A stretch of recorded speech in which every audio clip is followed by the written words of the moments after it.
Judge William Orrick blocking the sanctuary city order as unconstitutional. This is the third immigration-related order from the president blocked in the first 100 days, and the second blocked by a judge within the Ninth Circuit. It's a fact not lost on the president, who is promising a fight. He tweeted this: "First, the Ninth Circuit rules against the ban, and now it hits again on sanctuary cities. Both ridiculous rulings. See you in the Supreme Court." So I'm joined now by the White House Press Secretary Sean Spicer, North Lawn. Sean, good morning to you, and thank you for your time today. You had a strong statement, too. On screen, this is what you said. San Francisco and cities like it are putting the well-being of criminal aliens before the safety of our citizens, and those city officials who author these policies have the blood of dead Americans on their hands. I know you think the president will win this case. On what grounds?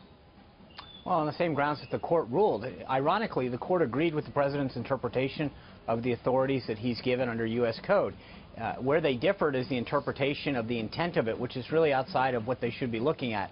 U.S. Code makes it very clear that this president has the full authority to do what's necessary to protect this country and to present grant money in a way that he sees fit. The idea that any judge or any jurisdiction would not be wanting to help make sure that we can protect our citizens runs counter to, frankly, what we should all be looking for as citizens and what our law should be supporting to do. Let me read two tweets from 2 hours ago from the president. Here we go. Out of our very big country with many choices, does everyone notice that both the ban, meaning the travel ban case, and now the sanctuary case is brought in the Ninth Circuit, which has a terrible record of being overturned, close to 80%, he marks. They used to call this judge shopping, messy system. The city attorney in San Francisco says you do not have the authority to do this. You cannot take money away. You are not equipped under the Constitution to make such a ruling. How do you respond?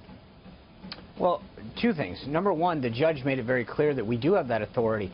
It was the intent and overinterpretation of the intent that they have an issue with. I think as it goes to the Supreme Court, they will clearly rule that the president was well within his legal right to do this. I think anybody that's got a basic understanding of the Constitution and of basic reading of U.S. Code would come to the same conclusion. So we'll go through the process that we will. And as the president noted, we'll go to the Supreme Court and win it there. Come back to the tweet. Do you think the Ninth Circuit's got it in for the White House? I don't know that they have it in for the White House. I think they have it in. They have a horrible record of interpreting the law, and that's just a fact. Tax reform is a big headline today. Can we move to that right now? Because so far the headline has been moving that corporate tax rate from 35% down to 15%. I know a lot of middle-class people who voted for President Trump want to know what's in it for them. What will you tell them? Well, there's three things. Number one, I think we're going to really focus on simplification and getting those brackets down so that we can start filling out our tax reform, our taxes on less than 18 pages and get it down to 1 or 2. The president's focused on simplification. Number two, as you mentioned, bringing back that corporate rate. Right now, we've got one of the highest in the world at 35%. That makes us uncompetitive. So what that means for the American worker is that there's less likelihood that Americans are growing jobs here. And the president, through both regulatory and tax relief measures, are making sure that American companies are building and creating and manufacturing here in America, that we're growing jobs in this country, that we're hiring more people. That's good for the American worker. And then the third piece is that we're making sure that we bring down rates for America's middle-income folks, people who have been too hard hit through the Obama years, and that we're going to make sure that they get some much-needed relief. Well, your critics, I can hear the questions already. The president has not released his tax returns, and they will ask you the following. What's in it for him and his family business? How are you going to answer that? I think that if you've seen the president's financial disclosure form, you recognize the president's done very well over the years. He's been extremely successful, and part of the reason that he ran for president and the part of the reason he's championing this effort right now is he's done well. He wants the rest of America to do well. He wants to put the American worker first, who too long have been sidelined and forgotten. He wants to make sure that American businesses are put first as they decide how to grow and manufacture here. So he's been very, very successful in this country. He wants to use the skills that he's brought and made his company and his family successful to help America's families, America's businesses, and this is going to help them. And fiscal conservatives are going to argue deficits matter. Do deficits, but I think that we have to matter to this president? Of course they matter, but I think more importantly, we've got to, if you can drive down the deficit, but you're not putting Americans back to work or increasing their wages or making sure that we're growing more jobs here, at the end of the day, that's not what American workers are going to first and foremost care about. We can put together a comprehensive plan that creates growth in this country. The #1 driver of bringing down the debt is going to be growth in our economy. If we can grow more jobs, grow more of the economy, manufacture here, that's going to be the greatest engine to drive down the debt. But at the same time, it's going to help the American worker. The spending deal has a midnight deadline Friday. Yeah. That's 2.5 days from now. It's coming down to the wire. Apparently, the request for the border wall has been amended at a minimum. Chuck Schumer said this about that just yesterday.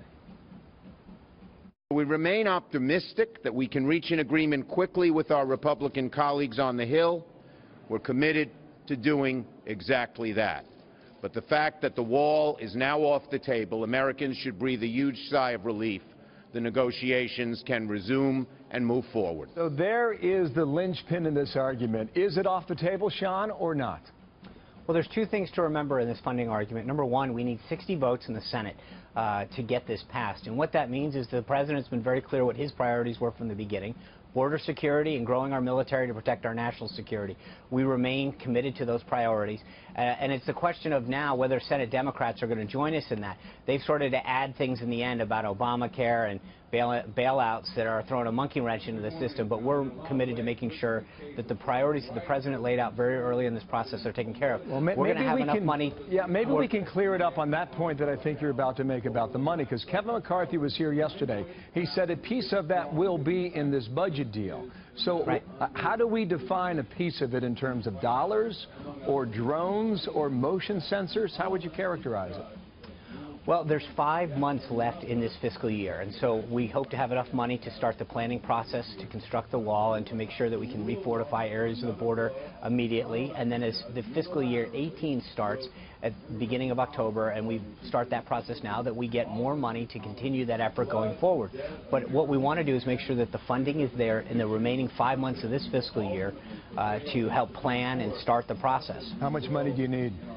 Well, the president is continuing to negotiate with members of Congress, but everybody's well aware of the president's priorities, and we feel very good at where things are headed right now. Quickly, let's move overseas. North Korea, all 100 senators have been invited to the White House. How many do you expect later today for this private briefing on North Korea? Well, there's going to be 4 principals: the Director of National Intelligence, the Secretary of State, Secretary of Defense, and the Chairman of the Joint Chiefs of Staff coming here to brief, as you mentioned, all 100 senators. We'll know more as we get closer to that time how many actually show up, but this is a great opportunity for each of these senators to get briefed as to what the situation is in North Korea and the steps that this administration is taking to combat that threat. Will you make the case for military action today? Well, this is about making sure that they know what steps the Trump administration is taking to protect this country, to reduce the threat of North Korea. A lot of the efforts the president has already undertaken with President Xi in China, and the success that he's had of China putting both political and economic pressure on China in a frankly unprecedented way to make sure that we not corral the rest of the world in this effort. On Iran, apparently Fox News has confirmed earlier today that indeed the president intervened just about a week ago on this letter to toughen up the language on Iran. And apparently the U.S. government has recognized that Iran has lived up to the tenets of the nuclear deal achieved under the previous administration.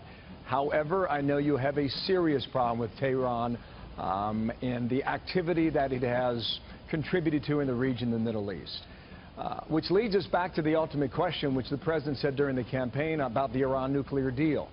Is this an indication, Sean, that he is ready to rip it up and start again and punish Tehran further? Every 90 days, Bill, the president's team has to recertify whether or not Iran's living up to that agreement. Right now, the president's directed an interagency team throughout the government to look at the deal, whether or not they're living up to exactly those aspects that they agreed to do, but not just what they signed, but whether or not the spirit of the agreement. And that's what the president spoke about so clearly the other day, is I think that we've got to make sure that Iran doesn't go in other ways isn't living up to the spirit of what we intended to do. They got a lot of cash under the Obama administration for this deal. We need to make sure that they live up to their end of the bargain and aren't hiding or developing nuclear weapons or other weapons. The deal stays for now then, that's what you're saying, correct? Well, we are conducting that interagency review. The President's directed that team to make sure that they are going through that agreement, going through the reports to make sure that Iran is doing exactly as it said, and then if not, he's going to take appropriate action.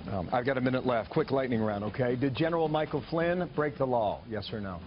That's up to law enforcement authorities. I'm not trying to evade it, but we're not a law enforcement authority. Should he have reported money received from overseas? He should have done everything in compliance with the law, and that's what's expected of everyone in this administration, and frankly, everybody who signs a legal document. They need to make sure that they're in compliance with whatever that document said so. So if he was required to do so, then of course he should. That's what we all do when we sign our name to either a security clearance or any other government document that asks us to tell the whole truth. Saturday's 100 days. The president will be at a rally in Pennsylvania. Give it a grade, Sean. First 100 days. Mark it. Oh, I think we've gotten an A, both on national security and economic security. If you go to whitehouse.gov/100days, you can see all of the ways in which the president has made progress for the American people in a variety of areas. I mean, the alien border dropping's down 61% since the president was inaugurated.